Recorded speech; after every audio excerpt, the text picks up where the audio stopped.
Chef Tiffany Derry here, and this is Food School. Today, we're talking about roux. What is roux? Roux is a fat and a starch. In the South, when we're making gumbo, we have to do oil. It can cook for a longer period of time. So if I use butter, it wouldn't cook as long, it would burn. So oil has a higher temperature. So first thing we do is we get our pan going. This is a cast iron. So we'll get it going with some oil, add in some all-purpose flour. This is the base of all great sauces. There are different colors of roux, and in culinary school, they teach us that, well, first you have a white, then you have a blonde roux, and then you have a brown roux.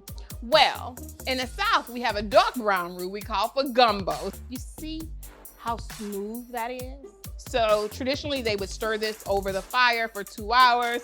My trick is the oven. 375 every 30 minutes for an hour and a half, and you get the perfect roux. You're welcome.